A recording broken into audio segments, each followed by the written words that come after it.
السلام عليكم أحبائي في الله. النهاردة إن شاء الله هنحل جميع مشاكل الجلابية الرجالي السعودي في خطوة واحدة بس. تمام، أول حاجة إحنا عندنا طول الجلابية 154 وبنزود 15 سنتي طول. الفيديو ده يا جماعة فيديو من الآخر بالنسبة للناس اللي بتقابلها مشاكل في إن الجلابية الرجالي أو الثوب الرجالي بيشلح للخلف أو بتلف على الرجل أو جيره اللياقة بيطلع كبير واللياقة بتطلع صغيرة أو الجلابية مش مظبوطة. إن شاء الله الفيديو ده تابعوا معايا، هما 8 دقايق بس، فيديو من الآخر للمحترفين. احنا كده قصينا 3 متر قسمناهم لنصفين، النصف اللي فوق اللي احنا هنشتغل فيه ده هنطلع منه الصدر والظهر ونطلع منه فردة الجنب، والجزء التاني أو النص التاني هنطلع منه الأجناب وفردة الجنب التانية والكم. احنا هنا قسنا كده 50 سنتي، ده العرض بتاع البدن الأمامي والخلفي، وقصينا قصة واحدة كده مستقيمة.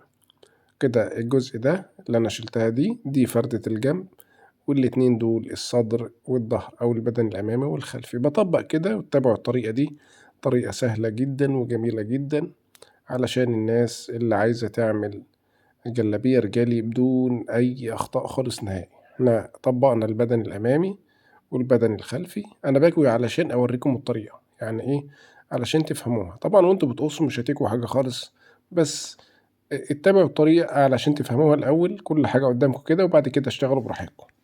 يعني اشتغلوا بنفس الطريقة كده في البداية. طبعا أنا حطيت البدن الأمامي والخلفي الاتنين على بعض، وميل الكتف هنا 6 سنتي، وبقص الاتنين مع بعض اهو. ميل الكتف كده 6 سنتي، نمشي مع بعض خطوة خطوة. اللهم صل وسلم وبارك على سيدنا محمد وعلى آله وصحبه وسلم تسليما كثيرا طيبا مباركا فيه. طبعا ما تنسوش صلوا على النبي صلى الله عليه وسلم في التعليقات. بنزل تحت كده، بنزل الصدر عن الظهر 11 سنتي. طبعا الميل بتاعنا واحد، فعلشان كده ال11 سنتي هنا وهنا الاتنين هيبقوا واحد. بطلع بالبدن الأمامي أو بالصدر كده، بطلع سنتي بره. تمام، هو مطبق كده، الناحية المطبقة بطلع سنتي أهوت كده، وأكن الجلابية أكن الزبون لابسها. بنطبق الكتف كده، تمام، أو بنخلي الكتف يبقى على الصدر بنفس الشكل والطريقة. هنكويها برضه علشان كل حاجة تبقى واضحة ليكم.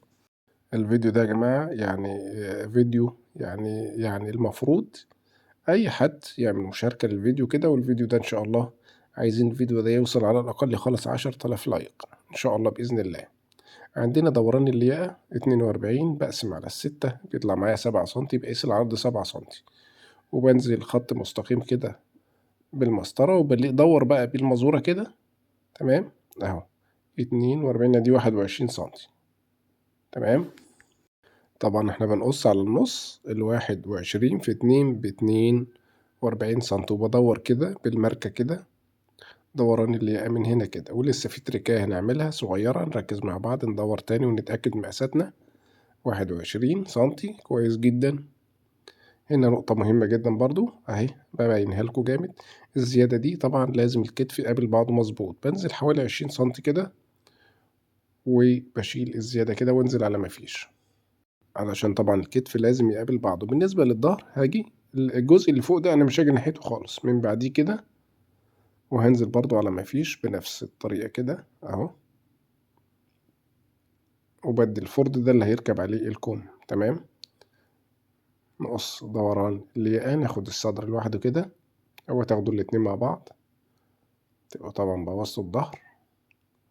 خدنا الصدر الأول وبعدين رجعنا ناخد الظهر. أنا عايز الجميع كده يطبق الطريقة دي وتكتبوا لي في التعليقات. ارجعوا للفيديو تاني بعد طبعا ما تنفذوا الطريقة، واكتبوا لي في التعليقات كده عاملة معاكم ايه. هنا نقطة مهمة جدا، لازم أنا باخد هنا، شايفين يا جماعة، علشان المسطرة تبقى مستقيمة كده لازم هندخل الشوية دول نشيلهم كده، وندور بقى بالمقص نشيل الشوية دول كده. دي أساسها هتبقى في كل الشغل. الناس اللي عايزة تعمل اسطمبة للمقاسات بتاعة الجير والياقة اشتغلوا بنفس الطريقة أهو. شوفوا نص سنتي كده يا جماعة بالنسبة للظهر يكون نازل لتحت، نص سنتي يكون نازل لتحت، دي أهم نقطة. كده 21 سنتي كده الدنيا معانا تمام. طبعا فتحة البشليك 38 سنتي، شاء الله منتظر الجميع بعد ما يطبّق طريقة كده ترجعوا للفيديو تاني، وده طبعًا أمانة عليكم إن أنتم تقولوا لي رأيكم كده في الفيديو ده، وتقولوا الطريقة معاكم ناجحة بنسبة 100% والّا فيها أي مشكلة. طبعًا إحنا بننشر علم وبنبتغي وجه الله، إن شاء الله ما بنخبّيش عنكم حاجة خالص. كده بالنسبة أكني الزبون لابس الجلابية يا جماعة. هنا نقطة مهمة بقى كده لو عايزين نعمل طبعًا سُفرة طبقتين، طبعًا لازم إن أنا دي باشيل الزيادة دي كده أو الشوية دول كده. طبعًا لاحظوا إن أنا شِلت من أول فين يا دوب تسوية بس. قيس الكتف بتاعي ما شاء الله تمام، الدنيا تمام كده.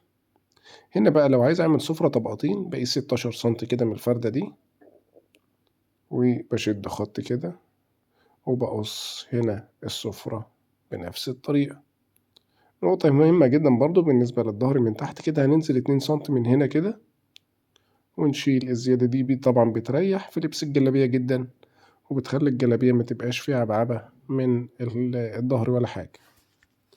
تعالوا كده بقى كده نركّب الدنيا ونشوف الدنيا معانا. طبعًا 8 دقايق فارقة في تعليم قص الجلابية الرجالي السعودي أو الثوب الرجالي السعودي. هنا كده شوفوا نضبّط الدنيا، كتف مقابل بعضه كده والدنيا تمام أهوّة. نفس الشكل كده وأنتم بتشتغلوا بطريقة خلّوا نفس الشكل كده. اللهم صل وسلم وبارك على سيدنا محمد وعلى آله وصحبه وسلم. بالنسبة بقى لمّا نيجي نطلّع الفردة التانية بتاعة السفرة طبعًا اللي إحنا قصيناها دي بالعرض، ما ينفعش تكون على الوش، لازم إن أنا أشوف الراق اللي هيبقى على الوش يكون بالطول كده. طبعًا لو في قماش زيادة معاكم بتطلّعوا الراقين الاتنين بالطول وخلاص بيبقى أفضل الاتنين على نفس السفرة اللي أنتم طلعتوها دي.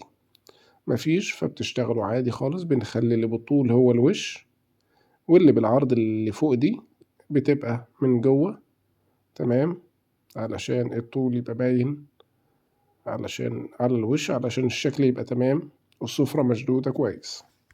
وأنتم بتقصوا السفرة كده بنخلّي السفرة على قد السفرة بالضبط. بالمناسبة يا جماعة إحنا عاملين كورس كامل لتعليم القص والخياطة الرجالي من جلابية جميع أنواع الجلاليب، جميع أنواع القمصان والبناطيل. كورس بسعر رمزي جدًا اللي حابب ينضم لينا يعني الواتس كده الواتساب هتلاقوه أسفل وصف الفيديو. انضموا لينا كده إن شاء الله، كورس بسعر رمزي جدًا يدوب تمن القماش والحاجة اللي بنشتغل بيها فقط لا غير. ده كده الشكل بتاع الجلابية بتاعتنا أهوّة ما شاء الله تبارك الرحمن. كان الفيديو عجبكم ما تنسوش طبعًا لايك ومشاركة للفيديو، وإلى اللقاء، السلام عليكم ورحمة الله.